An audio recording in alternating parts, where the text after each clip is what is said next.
पूरी करो माँ साधना, तुमने मुझे अपना लिया।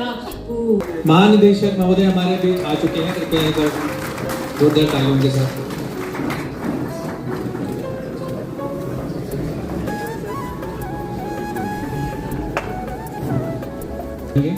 मैं चाहूंगा कि महानिदेशक महोदय एक एक करके सभी कवियों को शॉल उड़ाकर सम्मानित करें। कृपया जोरदार तालियों से स्वागत करें। सुनहरे लाल सर, जोरदार तालियों से स्वागत कर दीजिए एक बार।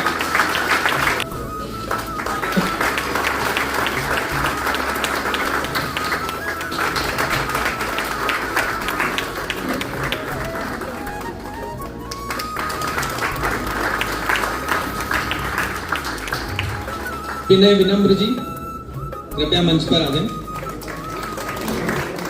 नव वर्ष की हार्दिक शुभकामनाएं।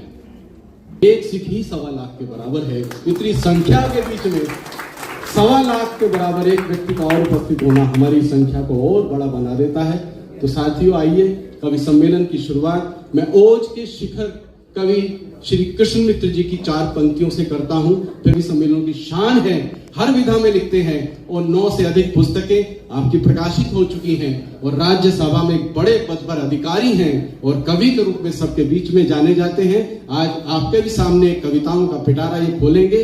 क्या सुनाएंगे? हरियाणवी हास्य रचनाएं आपको गुदगुदाएंगे निश्चित रूप से। भाई ओम प्रकाश कल्याणी जी, जोरदार तालियां आप कल्याणी जी के लिए बजाएं। कल्याणी जी के रिक्रिएशन क्लब ने जो इतना शानदार आयोजन किया है, एक बार सभी जोरदार तालियां बजाएं पूरी क्लब के जो भी पदाधिकारी हैं। मैं हरियाणा प्रदेश से आता हूं और हरियाणा प्रदेश आप सभी जानते हैं हाजिर जवाबी में एकदम माहिर है। डीटीसी के बस में एक हरियाणा की ताई आगे से चढ़ रही थी। अब ड्राइवर भी हरियाणवी और ताई भी हरियाणवी। ड्राइवर ने कहा ताई पाछे था, ताई बुढ़ी थी। ताई ने कहा बेटा बुढ़ी हाथ बनू आगे तो चढ़ जाने दे। कहता नहीं ताई पाछे था। ताई ने कहा बेटा इतने प्यार से बोलते तो सूखा पीपल भी हरा हो जाता। अब वो कहता ताई हम अपने पीपल ने सूखा रख लेंगे, तू पाछे था। कि मेरे जैसा हरियाणा वाला लिखता तो क्या लिखता, सुनेगा आनंद आएगा आपको। वो लिखता कि मैंने उसको उतना कूटा, मैंने उसको उतना कूटा जितना कूटा जा सकता था, लेकिन फिर भी 2 हाथों से। अगर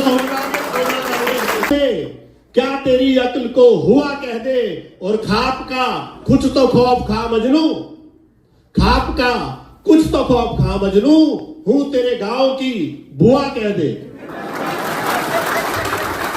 हूं तेरे गांव की बुआ कह दे। ऐसी तारीफ आपने किसी की सुनी नहीं होगी कि छुरी कटारी बल्लम लाठी और गंडासा तू ही सह और मीठा गुड़ है, सुथरी बूरा और बतासा तू ही सह, तू कटरीना तू ही सपना और विपासा तू ही सह। और किसी काम में जीना लगता जिबते तिरते नैन लड़े, किसी काम में जीना लगता जिबते तिरते नैन लड़े। सुनेगा और आनंद लीजिएगा कि मेरा एक दोस्त है भोला। एक दिन भोला अपने प्यारे कुत्ते रॉकी से बोला, सुन यार रॉकी, तुझे कुत्ता बनाकर भगवान ने की बहुत नाइंसाफी। वो तुझे कुत्ता ना बना, और सुना है तुम हम कुत्तों का बहुत मजाक उड़ाते हो। वो कहते हो कि शादी के बाद तुम भी हम जैसा बन जाते हो। वैसे सच कहे तो इस पत्नी नाम की सबला से तो हम भी डरते हैं, इसलिए भूलकर कभी शादी नहीं करते हैं। बहुत ही अच्छा। अभी आप एक कुत्ते की कविता सुन रहे थे, गलती हो गई।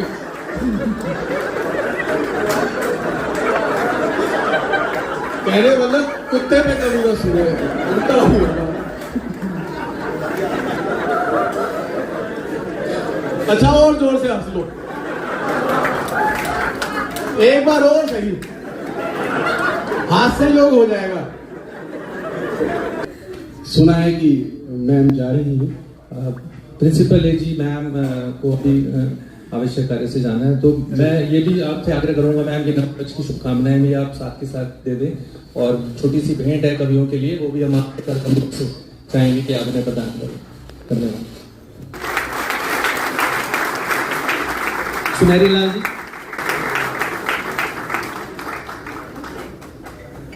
तालियां बजती रहें। ओम प्रकाश,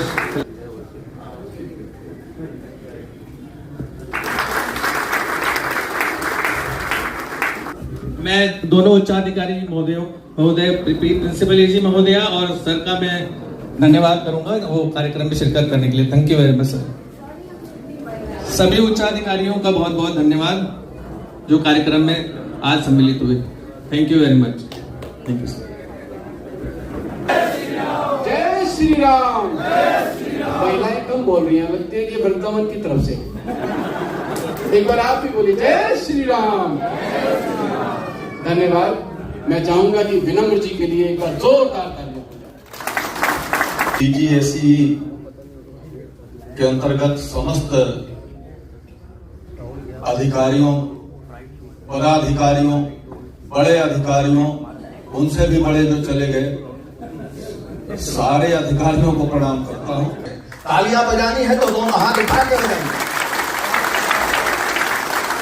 एक निवेदन अवश्य मैं करना चाहूंगा, बड़े बड़े संस्थानों में देखा होगा आपने, यहां तक कि भारत के यशस्वी प्रधानमंत्री को भी आपने देखा होगा, जिस मां सरस्वती की कृपा से आपने इतना बड़ा पद पाया है, उनके समक्ष दीप प्रज्वलन के समय जूते जरूर उतार लेने चाहिए। निवेदन हम पर्व के सिल्ली पे खड़े होकर भी कविता पढ़ते हैं, एक साधना है, एक आराधना है। उस मां का सम्मान करने के लिए आप आए हैं, उसकी पूजा करने के लिए निकले हैं, जिसकी कृपा से आपको इतनी बड़ी कुर्सी मिली है, जहां आपके सामने लोग हंसना पसंद नहीं कर पा रहे हैं, डरे हुए हैं कि हंसे कि नहीं हंसे। इतना बड़ा पद मिला है। अगर बात आइए भाई साहब, बहुत सही समझते हैं, हमारे लिए है क्या? चलो रखो आप। तो कहने के तात्पर्य है कि हंसने हंसा कवि सम्मेलन ही है। अच्छा, ताली बजाने का भी एक माध्यम कवि सम्मेलन है। आप वहां जाके आईटी चौराहे पे ताली बजाने लगेंगे तो आपके साथ कुछ भी हो सकता है। हंसना स्वास्थ्य के लिए बहुत लाभदायक है। हाथ से कहीं से भी छिपा हुआ। देखिए, बहुत बढ़िया सुंदर सवाल हम लोगों को दिया गया। पहले नारी शक्ति का सम्मान हुआ, अब उसके बाद नारा शक्तियों को वही सवाल दिया गया। तो मैं बहुत प्रसन्न हुआ क्योंकि मेरी पत्नी आज बहुत प्रसन्न होगी। अक्सर हमें शमशान घाट पे चढ़ाने वाला मिला करता है सफेद रंग का। आज पहली बार देखिए इतना बढ़िया रंगीन, मतलब पत्नी प्रसन्न। अच्छा, यहाँ कई पत्नी पीड़ित जो है वो उनके दांत नहीं दिख रहे, वो अभी भी दस्तक में है। यहाँ कितने बड़े अधिकारी क्यों न हो, घर जाने के बाद उनकी स्थिति क्या है मैं जानता हूँ। एक बहुत बड़े अधिकारी से पूछा मैंने कि भाई साहब देखिए, जितने भी पत्नी पीड़ित हैं इस मंत्र को अपने घर ले जाइए। और हमारी मातृशक्तियां बहनें बैठी हुई हैं, इनको भी प्रसन्न होने की आवश्यकता है। अगर ये भी ले जाएं और इनके पति नहीं है तो उनको समझाएं कि ऐसा करना पड़ता है। ये क्या करते हैं, अगर पत्नी बहुत नाराज हो और पता पहले से हो तुम्हें कोई काम तुमने ठीक से किया ना हो, पत्नी नाराज हो और घर जा रहे हो, तो अगर घंटी बजाने के बाद तुम शुरू हो जाओ, उधर से भद्रकाली महाकाली कपालिनी की वेशभूषा में अगर आती है और तुम बड़े दीनहीन भाव से शुरू हो जाओ कि निस दिन करता गुणगान प्रिय, तुझसे मेरी पहचान प्रिय।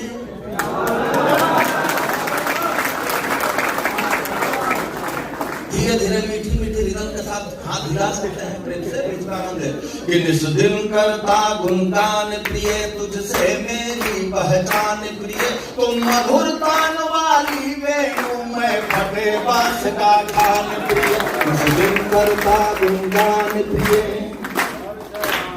आओ बताती हूँ, अगर बिंदिया कुमकुम है दमक रहे, खंजन दृग अंजन चमक रहे। तुम्हारे सामने हमारी औकात ही क्या है कि बिंदिया कुमकुम है दमक रहे, धन चंद्रिक यंतन चमक रहे।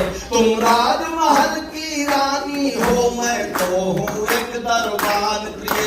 इस दिन करता गुणगान प्रिय, तुझसे मेरी पहचान प्रिय। तुझे देख रति शर्माती है, स्वागत में थाल सजाती है। तुझे देख रति शर्माती है, स्वागत में थाल सजाती है। तुम कोकिल समृदु भाषी हो, मैं कौआ कर्कश प्रिय। इस दिन करता गुणगान प्रिय, तुझे सभी चाहिए। किसकी उपासना करते हैं? नौ दुर्गा की उपासना, महागौरी की उपासना करते हैं ना। अब भोलेनाथ बेचारे डमरू बजा रहे हैं अकेले चट्टान पे बैठ के, ऊपर से छत भी नहीं है, तो हर क्षेत्र में आगे। और वर्तमान में तो बहुत आगे निकल गई। वर्तमान मैं एक शादी में गया, मैंने देखा सवेरे जब दुल्हन की विदाई होने लगी तो दुल्हन रोने लगी, तो मेरा भावुक मित्र भी रोने लगा भाई साहब। हमने कहा भैया तू क्यों रो रहा है? बोला एक रो रही है। हमने कहा इसकी शादी हुई है? बोला शादी तो मेरी भी हुई है। हमने कहा मुझे के तो घर द्वार छोड़ के, सगे संबंधी छोड़ के, भाई बहन छोड़ के, इष्ट मित्र छोड़कर जा रही है, इसलिए रो रही है। बोला भैया जाके मेरी भी सब छुड़वा देगी, मैं एडवांस में दूंगा। करता गुणगान प्रिय, तुझसे मेरी पहचान प्रिय। अब चलते हुए लेकिन फिर भी अंतिम पंक्तियां निवेदित करनी है क्या? तुम शीतल चंदन के समान, तुम शीतल चंदन के समान, विषधर को देती क्षमादान। तुम शीतल चंदन के समान, विषधर को देती क्षमादान। तुझे पाकर जीवन धन्य हुआ, सब पूर्ण हुए अरमान प्रिय। इस दिन करता गुणगान प्रिय। तालियां हो जाए। सबसे बड़ा आज मुझे खुशी ये हो रही है कि आज बहुत सुधी श्रोताजन यहाँ उपस्थित हैं। अंधियारे में दीप जलाना सबके बस की बात नहीं। धीरज धरना और धीरज धरकर धीर बंधाना, ये धरती और स्त्री में अतिरिक्त गुण होता है। पुरुष धीरज धर सकता है, धीर धर सकता है, लेकिन धीरज किसी को दे नहीं सकता, धीर बंधा नहीं सकता। ये अतिरिक्त गुण होता है धरती में और स्त्री में। तो धीरज धरकर धीर बंधाना सबके बस की बात नहीं। अंधियारे में दीप जलाना सबके बस की बात। एक किस्सा मुझे भी याद आता। एक ऐसी चर्चा कर रहा था, कहता शेर तो मैं घर में भी होता हूं लेकिन माता सवार हो जाती है। फिर आगे कहता है एक दिन मेरी पत्नी घुटनों के बल चलकर मेरे पास आई। घुटनों के बल? हाँ जी, घुटनों के बल चलकर मेरे पास आई और बोली पलंग के नीचे से बाहर निकलो, मुझे तुमसे बात करनी है। बीपी लो हो तो हम बीवी को छेड़ देते हैं। एक बार उनके पति और उनके मायने की एक बुराई कर दो, फिर पूरा दिन आपका बीपी ऊंचा है। बीपी लो हो तो हम बीवी को छेड़ देते हैं, और हाई हो जाए तो साली से बात करते हैं। हाई हो जाए तो साली से बात करते। सरदारों की कौम का मैं बहुत सम्मान करता हूँ। आजादी की लड़ाई में सर्वाधिक बलिदान देने वाली यही कौम, और जहां भी कोई आपत्ति विपत्ति आती है सबसे आगे भंडारे और सबसे आगे सेवा का। नहीं सब जगह से सुनिए सब, आज हमारे गाड़ी कोच ठंडे पानी से नहाते हैं, इसीलिए इनको उठाना पड़ा। बहुत अच्छी लग रही है, बहुत सुंदर लग रही है। ये बाल को जब देखता हूँ ना किसी के ऐसे कभी इधर कभी इधर कभी इधर कभी इधर, तो ऐसा लगता है ये महिलाएं हमें चिढ़ाती। ये इतने बड़े बड़े बाल में लटका है, कभी ये यहाँ करके फिर पीछे, इधर से ऐसे लाएंगे यहाँ करके यूं फिर पीछे, या तो आगे कर लो या पीछे रख लो। कुछ के यहाँ लटके रहते हैं ऐसे करके, तो यहाँ करके उठा के कान पर ले जाएंगे फिर छोड़ देंगे। स्टाइल है ये, कभी एक उंगली से जो लेके जाते दूसरी से इधर करते।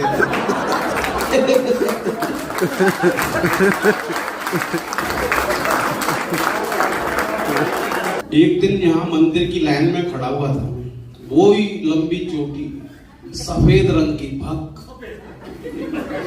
और मुझे याद आया कि ऐसी काली चोटी होती थी राम दुलारी की। राम दुलारी याद आई मुझे। मैंने कान खुजाने बहाने को देखा, मैंने कही राम दुलारी तो नहीं। 49 साल बाद मिली तो मैंने देखा तो उसके 2 दांत उखड़े हुए थे आगे से। दांत उखड़े, मैंने कही राम दुलारी नहीं थी। मैंने हो सकता है अभी 63, 64, 65 साल की होगी, मुझे 68 का हूं तो वो 3-4 बार देखी, दोबारा देखी ना तो दोबारा में ऐसी लगी जैसे वो रानू मंडल थी ना, गाने गाती ऐसी लगी। फिर मैंने तीसरी बार सोचा, मैंने कि अब एक काम करूं, वही वाला गाना गा के देखता हूँ। अगर राम दुलारी हुई तो पीछे मुड़ के देखेगी, कोई और दुलारी हुई तो पीछे रास्ता देख लिया, भागने का है कि कोई नहीं था। मैंने धीरे से गाया, चाल में ठुमका, कान में झुमका, कमर पे चोटी लटके। और उसने एकदम देखा पलट के। मैंने सोचा कुछ लफड़ा है। मैं एकदम पीछे की तरफ दौड़ने वाला था तो पीछे मेरी पत्नी खड़ी हुई थी, पता नहीं कहां से आ गई। टोली तुम्हारा नाश जाए तुम्हारा। जब पूजा करने आए हुए ना, औरतों को देख के गाने गा रहे हो। मैंने की गाने कहाँ गा रहा हूं, मैं तो भजन गा रहा था। फिर भजन है, मैंने तो पहली बार सुना है कि भजन तुम्हारा, दोबारा सुनाओ। तो मैंने दोबारा सुनाया, थाली पकड़ाई उसे, मैंने हाथ ऐसा जोड़े, आंख बंद करी और यू टर्न मारा तुरंत कि चाल में ठुमका, कान में झुमका, कमर पे चोटी लटके, ओ मैया कमर पे चोटी लटके, हो पुरजा लगे 50 झटके। कुत्ता जब अपनी पत्नी को किसी काम के लिए बुलाता है तो इंग्लिश में बुलाता है, वो सीख जाता है ना इंग्लिश, तो कहता है wife wife wife wife wife wife wife आती है, 4 चक्कर लगाएगा। अच्छा, हिंदी वाले से को वाइफ बोल दो तो वाइफ नहीं बोलेगा, काटेगा। हिंदी वाला तो डायरेक्ट कहता है, सीधा पूंछ ऊपर करता है और मैदान में सड़क पे खड़ा होकर के सीधे अपनी पत्नी को बात देता है, कोई रोक टोक नहीं। बहू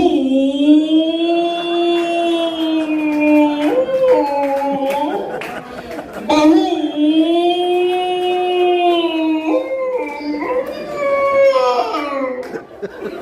मोहल्ले वाले फिर ईंट मारते हैं, सारा हमारे घर के सामने बुलाया। तो वो वैसे जब करता है तीसरी बार, बहू